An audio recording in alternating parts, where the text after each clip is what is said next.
Hello dear student, welcome to the Ramanujam school of studies. Ramanujam school of studies में आज से mathematics class 10th के series को start किया जा रहा है। टोटल चैप्टर अगर हम देखें तो 615 टोटल चैप्टर है, जिसमें real number, polynomial, pair of linear equation in two variables, quadratic equation, arithmetic progression, triangles, coordinate geometry, introduction to trigonometry, some application of trigonometry, circles, construction, area related to circle, surface area and volume, statics and probability, ये 15 chapter है। तो आज से हम एक कोशिश करेंगे कि हर एक सप्ताह में हम लोग एक यूनिट को खत्म कर ले, जिससे कि अच्छे से टाइम के साथ ये हमारा सिलेबस खत्म हो जाए। तो सबसे पहले हम लोग स्टार्ट कर रहे हैं ट्रिग्नोमेट्री, और ये ट्रिग्नोमेट्री का लेक्चर 1 है। तो टोटल एक वीक में लगभग 3 से 4 वीडियोस आएंगे, और इन 3 से 4 वीडियोस में आपका एक यूनिट खत्म हो जाएगा। बेसिक से स्टार्ट करेंगे, क्वेश्चन पैटर्न को देखेंगे, कॉन्सेप्ट को देखेंगे और ईच एंड एवरीथिंग को देखेंगे। वीडियो लगभग 20 से 25 मिनट का होगा हर एक लेक्चर का। सो आपको ये वीडियो शुरू से लेकर अंत तक देखना है, जिससे कि आपका कॉन्सेप्ट पूरी तरह से क्लियर हो जाए। चलिए स्टार्ट करते हैं। और हाँ, ये जो लेक्चर लिया जा रहा है ये दिवाकर भगत के द्वारा लिया जा रहा है, तो आप इस चीज को याद भी रख सकते हैं कि हाँ, सर का नाम दिवाकर भगत है। चलिए स्टार्ट करते हैं। तो ट्रिग्नोमेट्री में सबसे पहले देखते हैं इंट्रोडक्शन ऑफ ट्रिग्नोमेट्रिक रेशियो। तो यहां पे ट्रिग्नोमेट्रिक रेशियो क्या समझते हैं, ट्रिग्नोमेट्रिक रेशियो के बारे में। तो यहां पे हम स्पेसिफिक करेंगे अपने पूरे लेक्चर में एक्यूट एंगल ट्रायंगल के लिए। Acute angle, right angle triangle में हम एक ट्रिग्नोमेट्रिक रेशियो को डिफाइन करेंगे। So the trigonometric ratio of an acute angle in right triangle express the relationship between angle and the length of its side। चूंकि हम लोग जानते हैं कि जो ट्रायंगल है, ट्रायंगल के 3 साइड है, और हम लोगों ने स्पेसिफाई कर दिया कि हमें राइट एंगल ट्रायंगल देखना है। तो राइट एंगल ट्रायंगल हमने देख लिया। Suppose this is a right angle triangle, and see here suppose this is triangle A, and we have this is B and this is C. तो 3 हमारे पास A B C point है triangle में।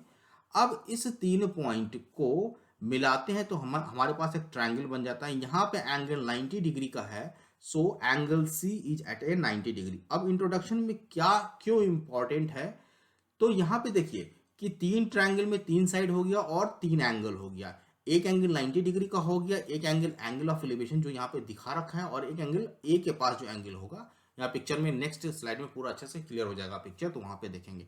तो इस तीनों में हम लोग रिलेशन देखेंगे कि ये रिलेशन क्यों करते हैं। कि मान लीजिए कि हमें यहाँ पे एक ट्री का हाइट गिवन है, तो हाइट अगर निकालना है तो हम एग्जैक्टली तो निकाल नहीं पाएंगे मेजर करके कि ऊपर से हमने इंची टेप गिराया और फाइंड किया। सो अगर हमारे पास कुछ एंगल या कुछ डिस्टेंस हो जिससे कि हम ट्रायंगल में रिलेशन निकाल लें, तो वहां से उस रिलेशन को यूज करके हम लोग क्या कर सकते हैं, ट्री का हाइट निकाल सकते हैं। या फिर आकाश में अगर हमारे हवाई जहाज जा रहा है तो किस हाइट पे जा रहा है, तो इस तरह का क्वेश्चन हाइट एंड डिस्टेंस का भी करेंगे। तो इसके लिए हमें ट्रिग्नोमेट्रिक रेशियो को देखना होगा, मतलब कि हमें ट्रायंगल को स्टडी करना होगा, स्पेसिफिकली राइट एंगल ट्रायंगल को, समकोण त्रिभुज को करना होगा, और उसमें हमें रिलेशन फाइंड करना होगा तीनों एंगल में और तीनों साइड में। बेसिक हमारा एजेंडा यही है। So we have today agenda in we have to learn about the Pythagoras theorem. हम लोग पाइथागोरस थ्योरम के बारे में जानेंगे। To know the definition of trigonometric ratio, trigonometric ratio किसे कहते हैं, और इसके बाद हम देखेंगे कि साइन थीटा किसे कहते हैं, कॉस थीटा क्या होता है, टैन थीटा क्या होता है, सेक थीटा, कॉट थीटा और कॉसेक थीटा क्या होता है। इसके बाद कुछ क्वेश्चंस करेंगे। तो चलते हैं अपने सबसे पहला है हमारा पाइथागोरस थ्योरम। इस थ्योरम को याद रखना आपको सभी को। और जब इसका प्रूफ की बात करेंगे, तो जब हम सिमिलर ट्रायंगल पढ़ाएंगे, ट्रायंगल में हमारे पास थ्योरम आएगा सिमिलर ट्रायंगल, तो वहां पे जब सिमिलरिटी की बात करेंगे तो वहां पे हम पाइथागोरस थ्योरम को प्रूफ करेंगे। ओके, सो सी हियर, यहां पे हम लोग क्या करते हैं, एक ट्रायंगल लेते हैं, right angle triangle. So suppose this is right angle triangle. किसी भी राइट एंगल ट्रायंगल को हम नाम दे सकते हैं इसे। So this is A, this is B and this is C. यहां पे हम देखेंगे कि एंगल, ये जो राइट एंगल है ये 90 डिग्री का एंगल बन रहा है, कहां पे, एंगल सी पे। अब यहां पे देखिए 90 डिग्री जो एंगल राइट एंगल है, इसके ठीक सामने वाले साइड को हम कहते हैं हाइपोटेन्यूज, और इसे हम निरूपित करते हैं, इंडिकेट करते हैं एच से, राइट। और इसके ठीक साइड वाले, और जो हाइपोटेन्यूज है इसका जो करस्पॉन्डिंग एंगल होगा, this is known as base. यहां पे ये जो बीसी साइड हो जाएगा इसे हम कहेंगे बेस, यहां से यहां तक इसे हम कहेंगे बेस, और एसी को हम कहेंगे perpendicular.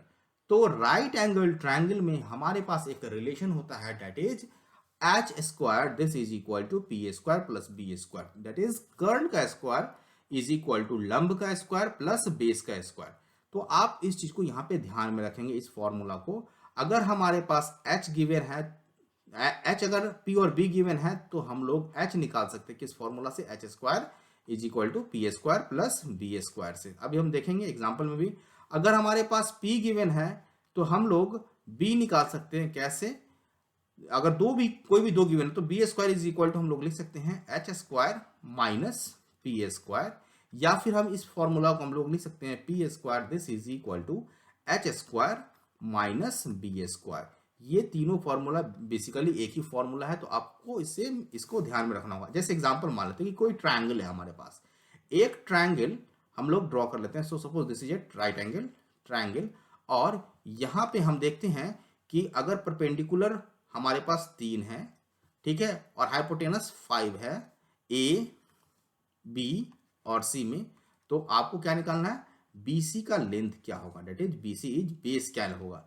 So we have the formula B square is equal to H square minus P square. So B square this is equal to H square, H क्या है हमारा 5 है तो 5 का स्क्वायर करेंगे, माइनस पी क्या है 3 है तो 3 का स्क्वायर करेंगे। तो यहाँ पे अगर हम कैलकुलेट करेंगे तो 25 माइनस 9 दैट इज 16।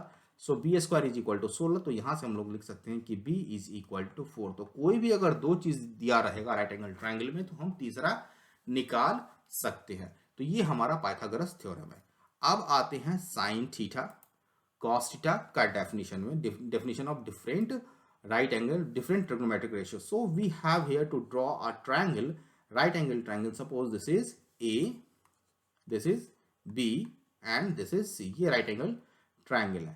अब चूंकि B पे 90 डिग्री है तो इसके सामने AC वाला जो साइड होगा ये हमारा क्या हो जाएगा, हाइपोटेन्यूज हो जाएगा, तो इसको हमने H कर लिया। AB क्या हो जाएगा, परपेंडिकुलर हो जाएगा, और BC क्या होगा, हमारा बेस हो जाएगा।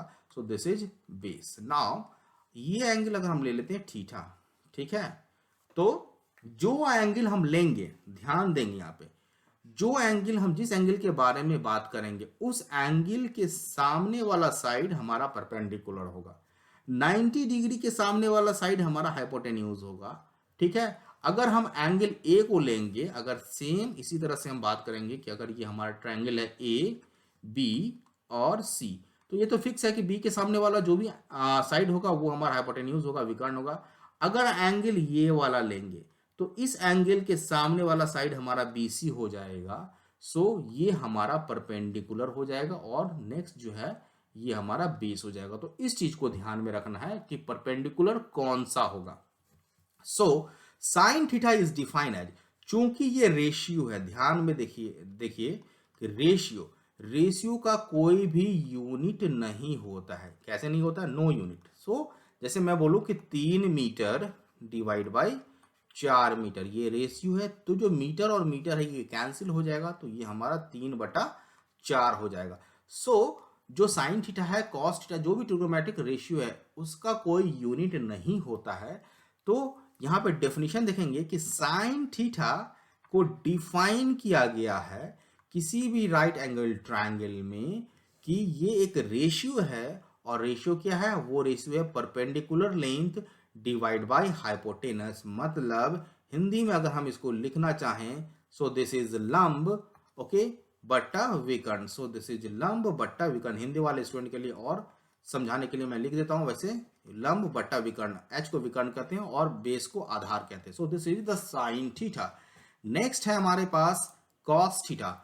अगर हम यहाँ पे सेम ट्रायंगल को ड्रॉ करें और ये एंगल हमारा क्या आ जाए, थीटा, और ये एंगल हमारा 90 डिग्री, ट्रायंगल मान लेते हैं ए, ये हो गया बी और ये हो गया सी। तो ये हमारा चूंकि थीटा का सामने वाला साइड क्या होगा हमारा perpendicular, so this is the perpendicular and this is base, और 90 डिग्री के एंगल के सामने वाला साइड हमारा क्या हुआ, hypotenuse. So cos theta this is define as, किस तरह से परिभाषित किया गया है cos थीटा को? cos थीटा को परिभाषित करता है, किया गया है बेस दैट इज b बटा हाइपोटेन्यूज, और बेस को हम कहते हैं आधार, आधार, और इसको कर्ण कहते हैं, ठीक है। विकर्ण भी कभी कभी कह देते हैं, लेकिन जनरली कर्ण कहते हैं, ठीक है। Right, so this is the cos theta. तो जब भी हमारे पास वैल्यू होगा, जैसे अगर कोई कहे कि बताओ जी cos थीटा का मान कितना है, ये 3 है, ये 4 है और ये 5 है, अगर ये हमारा एंगल थीटा है तो cos थीटा का मान कितना हुआ? So we can write here cos theta का मान जो है 4, दैट इज आधार, ये आधार हो जाएगा, चूंकि थीटा के सामने वाला लंब होता है, फॉर्मूला में क्या है आधार, और बटा कर्ण। तो कर्ण क्या हमारा 90 डिग्री के सामने वाला साइड क्या हो गया 5, सो दिस इज कर्ण, सो cos theta is equal to 4/5। तो इजी वे में आपको याद हो सकता है, ठीक है। अब चलते हैं tan थीटा की बात करते हैं। तो अगेन हम लोग देखते हैं कि कोई भी अगर राइट एंगल ट्रायंगल हम ड्रॉ करते हैं, so this is A B C, this is a right angle triangle, हमने ड्रॉ कर लिया। अब इस ए बी सी में हम यहाँ पे ए कर लिया, यहाँ पे बी कर लिया, यहाँ पे सी कर लिया। अगर ये एंगल 90 डिग्री है तो इसके सामने वाला हमारा साइड, फिर से मैं बता रहा हूँ, ये हाइपोटेनस होगा। अगर ये एंगल हम लेते हैं थीटा तो इसके सामने वाला साइड हमारा परपेंडिकुलर हो जाएगा, और जो बचा हुआ साइड है वो हमारा बेस हो जाएगा। Again tan theta is defined as, see here, perpendicular over base, और इसको हम कहेंगे लंब बटा आधार, ठीक है। तो ये tan थीटा का डेफिनेशन हो गया। चूंकि tan थीटा भी दो चीज का रेशियो है तो इसका कोई भी यूनिट नहीं होगा। सो tan थीटा इज लंब बटा आधार, परपेंडिकुलर ओवर बेस। सिमिलरली अगर चलते हैं cot थीटा को डिफाइन करते हैं, तो cot थीटा इसी तरह हम देखेंगे कि अगर ये P है, A B C, अगर ये परपेंडिकुलर है तो ये हमारा हाइपोटेनस हो जाएगा, दिस इज बेस हो जाएगा। क्यों परपेंडिकुलर होगा? क्योंकि थीटा के सामने वाला साइड परपेंडिकुलर होता है और 90 डिग्री के सामने वाला साइड हाइपोटेनस होता है। So cot theta is defined as, we can write here, this is equal to base बटा परपेंडिकुलर। अब यहाँ पे देखिए ये क्या हो गया, आधार बटा परपेंडिकुलर मतलब लंब, ये हमारा cos थीटा हो गया। अब ध्यान से देखिए यहाँ पे, सॉरी ये cot थीटा हो गया। अगर हम cot थीटा लिखें, सो बेस बटा आधार है, तो हम क्या इसको ऐसे लिख सकते हैं 1 ओवर परपेंडिकुलर बटा बेस, क्योंकि ये ऊपर जाके रिवर्स हो जाता है। सो हम लोग लिख सकते हैं this is equal to perpendicular over base. अभी हमने देखा था कि परपेंडिकुलर ओवर बेस किसके बराबर है, tan थीटा के बराबर है। So we can write here tan theta. So cot theta tan theta का रेसिप्रोकल होता है, उल्टा होता है, राइट। तो इस चीज को हम याद रखेंगे डेफिनेशन में। ओके, नेक्स्ट चलते हैं cosec थीटा। सो cosec थीटा, थीटा अगेन अगर हम ट्रायंगल अगर ड्रॉ करें ए बी सी, और सेम चीज रखें, ये बी रखें, ये हमारा ए हो गया, this is B, this is C. So cosec theta is defined as, cosec theta is defined as, this is कर्ण, या हिंदी में पहले लिखता हूं कर्ण बटा लंब। और अगर हम कह सकते हैं इसको, कर्ण को हम लोग क्या लिखते हैं h बटा, that is divide perpendicular, so h divide by perpendicular. अब यहाँ पे देखिए this is cosec theta. Similarly जैसा भी हम लोग प्रीवियस स्लाइड में लिखा, so cosec theta can be written as, h को डिवाइड में लेंगे तो ये हमारा 1 हो जाएगा, ये हो जाएगा p और ये हो जाएगा h। तो p बटा h, p divide by h, ये हमारा क्या होता था, पहले हमने सबसे पहले देखा था साइन थीटा का डेफिनेशन परपेंडिकुलर ओवर हाइपोटेन्यूज था। So this is equal to 1 over sine theta. So we can write here cosec theta is the reciprocal of sine theta, या फिर cosec theta is equal to 1 over sine theta. तो ये हमारा cosec theta का definition हो गया। अब चलते हैं, लास्ट है हमारे पास sec theta. So again we take a right angle triangle in which angle B is 90 degrees. So in front of 90 degrees, this is H hypotenuse. So this is A, this is B, this is C, और ये अगर angle theta है तो इसके सामने वाला side हमारा perpendicular हो जाएगा, और ये बचा हुआ साइड हमारा क्या हो जाएगा, बेस हो जाएगा। Okay, so sec theta is defined as कर्ण, दैट इज, यहाँ पे मैं लिख देता हूं कर्ण डिवाइड बाय आधार। Okay, so we can write sec theta, this is equal to hypotenuse divide by base. Again हम h को नीचे ले आएंगे, so we can say here कि sec theta this is equal to 1 over base divide by hypotenuse हमने H को नीचे ले आया और बेस ओवर हाइपोटेनस क्या होता है हमारा कॉस थीटा होता है। So we can write here sec theta this is equal to 1 over cos theta. So sec theta का जो रेसिप्रोकल होगा, जो उल्टा होगा, वो कॉस थीटा हो जाएगा। तो बेसिकली यहाँ पे हमने देखा कि कैसे sine theta, cos theta, tan theta, cot theta, sec theta, cosec theta define होता है और इन लोगों में इन सब में रिलेशन क्या है। तो आपको याद रखना है साइन का रेसिप्रोकल कॉस होता है, कॉसेक होता है। सो कॉसेक थीटा का रेसिप्रोकल साइन होगा। कॉस थीटा का रेसिप्रोकल क्या होता है, कॉसेक सेक थीटा होता है, ठीक है। और टेन थीटा का रेसिप्रोकल, ठीक है, क्या होता है, कॉट थीटा होता है। तो इस चीज को ध्यान में रखना होगा। जैसे जैसे हम लोग क्वेश्चन करेंगे वैसे वैसे ये चीज ध्यान में आपका आता चला जाएगा। अब इस कॉन्सेप्ट जो भी हमने डिफाइन किया, इस पे बेस्ड हम कुछ क्वेश्चंस करते हैं और इस क्वेश्चन को करते ही आपको बहुत कुछ क्लियर हो जाएगा। तो पहला क्वेश्चन है हमारे पास, कह रहा है क्वेश्चन में कि if cos theta is equal to 4/5, और यहाँ पे जो भी cos थीटा ये राइट एंगल ट्रायंगल में है, हमेशा ध्यान रखना है। So cos theta is equal to 4/5, then the value of tan theta is. Now see here, हम एक ट्रायंगल बनाएंगे, ठीक है। ट्रायंगल हमारा क्या हो गया, ए बी सी, ये 90 डिग्री का एंगल है। तो इसके सामने वाला साइड क्या हो जाएगा, हाइपोटेनस। ये एंगल मान लेते थीटा है, तो इसके सामने वाला साइड क्या हो जाएगा, परपेंडिकुलर। और ये जो बचा हुआ एंगल है इसके सामने वाला सीधा हमारा साइड क्या हो जाएगा, बेस। अब गिवन है कि cos theta this is equal to 4/5, और हम लोग जानते हैं कि cos थीटा का डेफिनेशन से हमारे पास क्या है, cos theta base over hypotenuse, right. ये है हमारा डेफिनेशन से, ये क्वेश्चन में है और डेफिनेशन से है, ये है। अगर इस दोनों को हम देखें तो हम लोग कह सकते हैं कि base over hypotenuse this is equal to 4/5। ये हमारा रेशियो में आ गया।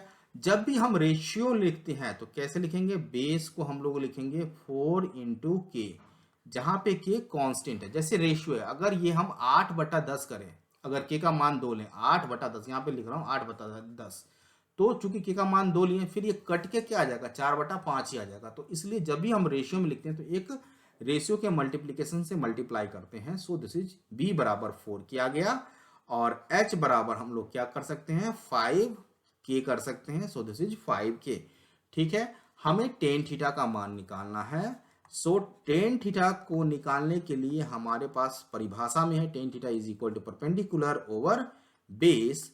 अब यहाँ पे हमारे पास बेस तो है, हाइपोटेनस भी है, बट परपेंडिकुलर नहीं है। तो परपेंडिकुलर निकालना होगा। परपेंडिकुलर क्या है, तो परपेंडिकुलर निकालने के लिए कि जैसा कि हमने फर्स्ट स्लाइड में बताया था, पाइथागोरस थ्योरम को यूज करेंगे। किसी भी राइट एंगल ट्रायंगल में अगर दो चीज गिवन है तो तीसरा चीज निकाल सकते हैं। सो हमारे पास पाइथागोरस थ्योरम से हमें पता है कि h² this is equal to p² plus b²। तो यहां से हम लोग p निकाल सकते हैं। So p² this is equal to h² minus b²। अब आप यहाँ पे देखिए कि p² this is equal to h कितना है हमारे पास 5k, तो 5k का स्क्वायर करेंगे, ठीक है, माइनस b कितना है 4k। So this is 4k का स्क्वायर करेंगे। अब यहाँ पे देखिए थोड़ा सा जगह कम है, फिर भी कर लेते हैं। ये हो जाएगा 25, 5 का square 25k²। So this is 25k², okay. This is value of p² minus 16k²। So this is 16k²। अब देखिए 25 में से 16 गया, 9k² आएगा। चूंकि p² है तो p का मान स्क्वायर रूट हो जाएगा, square root of 9k²। So we can write here 3k। तो p का मान हमारे पास क्या आ गया, 3k। तो हम लोग यहाँ पे लिख लेते हैं p का मान 3k। अब हमें क्या निकालना है, टेन थीटा की वैल्यू निकालनी है। चूंकि हमारे पास p/b है, so we have tan theta is perpendicular this is equal to 3k divide by हमारे पास b कितना है 4k। So this is 4k। यहां से k और k कैंसिल हो जाएगा। चूंकि टेन थीटा जो है एक रेशियो है, ट्रिग्नोमेट्रिक रेशियो है, तो इसका कोई भी यूनिट नहीं होगा। सो हम लोग लिख सकते हैं tan theta this is equal to 3/4। तो ये हमारे क्वेश्चन का आंसर हो गया। बहुत इजी क्वेश्चन था। इसी चीज को अप्लाई करना है, बड़े से बड़े क्वेश्चन भी इसमें सॉल्व हो जाएंगे इसी डेफिनेशन से। चलते हैं नेक्स्ट। अब क्वेश्चन है कि sine theta is equal to 1/2। So we have sin theta this is equal to perpendicular over hypotenuse। तो यहाँ से this is equal to 1/2 given है। आराम से एक राइट एंगल ट्रायंगल हम लोग ड्रॉ करेंगे, ए करेंगे, बी करेंगे, सी करेंगे।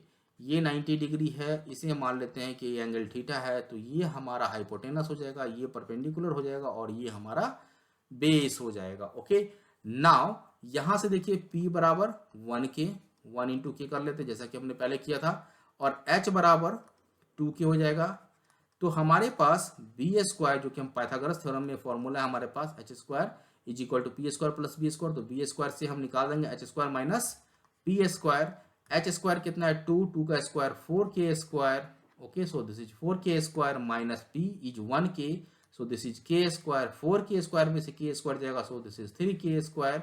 सो d is equal to square root of 3 square, k चूंकि दो बार मल्टीप्लाई तो k हो जाएगा स्क्वायर रूट 3k हो जाएगा। तो b का मान हमारे पास निकल गया। क्या निकालना हमें? cot theta. So you have the value of definition by from the definition of cot theta, this is equal to base over perpendicular.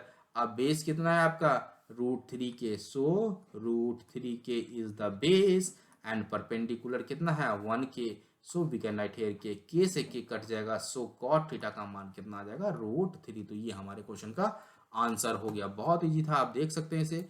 Next है sine theta is equal to a over b। तो general value दे दिया कि sine theta is equal to a over b, so we can write here sine theta is equal to perpendicular over hypotenuse, so this is equal to a over b। अब इसी को हम क्या करेंगे, यहां से p बराबर क्या लिख सकते हैं? a इंटू के, और h बराबर हम क्या लिख सकते हैं? b इंटू के, जैसा कि अभी हम लोगों ने किया था। ट्रायंगल मान लेते हैं, ये है हमारा, ठीक है। सो ए बी सी, ये थीटा हो जाएगा, ये हमारा h हो जाएगा, ये हमारा p हो जाएगा, ये हमारा बेस हो जाएगा। सो यहाँ पे p और h है, हमें b निकालना है। So B square this is equal to H square minus P square. H square क्या है? b, so we can write here b के का होल स्क्वायर माइनस ए के का होल स्क्वायर, और यहां से हम लोग लिख सकते हैं B square this is equal to B K का स्क्वायर क्या हो जाएगा? B square K square minus A square K square. So यहां से हम लोग B square can be written as K square common ले लेंगे, चूंकि दोनों में मल्टीप्लीकेशन है। So B square minus A square, so we have b is equal to K square का स्क्वायर रूट करेंगे तो दिस इज के under root B square minus A square, square root कर लिया। अब हमें क्या निकालना है? Cos theta. फिर हमारे पास डेफिनेशन है cos theta is equal to आधार दैट इज बेस बटा कर्ण दैट इज एच। बी का मान हमने निकाल लिया, B K into under root B square minus A square divide by H कितना है हमारा? बी के, सो बी इंटू के। ऊपर में भी के है, नीचे में भी के है, तो के से के कट जाएगा। So cos theta this is equal to under root B square minus A square divide by B. So this is the value of cos theta. तो इस तरह से हम लोग कॉस थीटा की वैल्यू निकाल सकते हैं। ओके, अब यहाँ पे दो क्वेश्चन दे रहा हूं मैं। क्वेश्चन थोड़ा सा टफ है लेकिन बहुत ईजी है, मैं हिंट दे देता हूं। A B C is a right angle triangle, so A B C, C पे राइट एंगल ट्राइंगल है। ए ये हो गया, सी ये हो गया, बी हो गया, ठीक है। अब कॉन्सेप्ट में 90 डिग्री यहाँ पे, तो इसका हाइपोटेनस कौन सा होगा? ये, तो ये हमारा एच हो गया। थीटा मान लेते हैं ये हमारे ऊपर है कि थीटा किसे माने, या क्वेश्चन में गिवन है तो क्वेश्चन के हिसाब से देखेंगे। तो क्वेश्चन में गिवन है कि A B C is equal to theta, तो ये एंगल थीटा है, तो इसके सामने वाला परपेंडिकुलर ये हो गया। बचा हुआ साइड क्या हो जाएगा? हमारा बेस हो जाएगा। तो कभी भी आपको इस चीज में दिक्कत नहीं होगा कि थीटा कौन है, बेस क्या है, परपेंडिकुलर कौन है, हाइपोटेनस कौन सा है। अब यहाँ पे गिवन है in which A B is equal to, ये बी है 20 unit. So A B H आपका गिवन है 20 यूनिट्स दे रखा है। बी सी मतलब क्या गिवन है? बी आपका गिवन है कितना है? 21 यूनिट, ठीक है। आपको क्या करना है, यहाँ से P निकालना है। फॉर्मूला मैं लिख देता हूं, P square is equal to H square minus B square. जब आपका P निकल जाएगा तो आपको कॉस थीटा निकालना है, ठीक है। फिर साइन थीटा निकालना है, फिर कॉस थीटा का स्क्वायर करना है, फिर साइन थीटा का स्क्वायर करना है, फिर दोनों को, पहला क्वेश्चन में दोनों को जोड़ना है, तो जोड़ देंगे, क्या आएगा वो देख लेंगे। और फिर दूसरा क्वेश्चन में क्या करा है, घटाना है, तो दोनों में घटा देंगे। तो जो भी आंसर आएगा आप इसे कमेंट बॉक्स में लिख सकते हैं। तो यहाँ पे 2 क्वेश्चन ये हो गया, और एक क्वेश्चन और है, ये आपके लिए मैं छोड़ देता हूँ कि यहाँ पे क्वेश्चन है कि 4 tan theta is equal to 3। तो आपको ये वैल्यू निकालना है। तो आप देखिए क्या करना है कि tan theta is equal to 3 आ गया, 3 डिवाइड बाई 4, तो आपके पास p ओवर b आ गया। तो आप यहाँ से h निकाल लो, h अगर निकाल लोगे फिर आप साइन थीटा का वैल्यू निकाल लो, फिर कॉस थीटा का वैल्यू निकाल लो, और साइन थीटा का वैल्यू और कॉस थीटा का वैल्यू इस एक्सप्रेशन में डाल के आप पुट करके सॉल्व कर लो, आपका आंसर आ जाएगा। अगर आंसर नहीं आता है, कोई भी प्रॉब्लम आता है, तो आप कमेंट बॉक्स में लिखेंगे, नेक्स्ट क्लास में हम इस चीज़ को डिस्कस कर लेंगे। तो आज के लिए हम लोग इतना ही रखते हैं। तो आज हम लोगों ने सीखा ट्रिगोमेट्रिक रेशियो किसे कहते हैं, डिफरेंट ट्रिगोमेट्रिक रेशियो क्या है, और उसका डेफिनेशन क्या है, और उस पे बेस्ड कुछ क्वेश्चन को भी हम लोगों ने किया। आगे के चैप्टर में हम लोग देखेंगे कि जो स्पेसिफिक एंगल होता है, जैसे साइन थीटा ये जनरल एंगल हो गया, तो 45 डिग्री का मान देखेंगे, 30 डिग्री का मान, 60 डिग्री का मान, ये सब कैसे निकलता है, इसके पीछे क्या कॉन्सेप्ट है, और कुछ क्वेश्चंस को भी देखेंगे जो आज हम लोगों ने किया है। जो भी प्रीवियस क्लास का डाउट होगा उस चीज़ को भी देखेंगे। तो आज के लिए इतना ही रखते हैं। Have a nice day. Thank you for watching. अगर आपको ये वीडियो पसंद आया हो तो आप इसे ज़रूर सब्सक्राइब कर लें और इसको लाइक कर लें, जिससे कि मैं फर्दर अच्छे से वीडियो बना सकूं। Thank you everyone, once again, जय हिंद।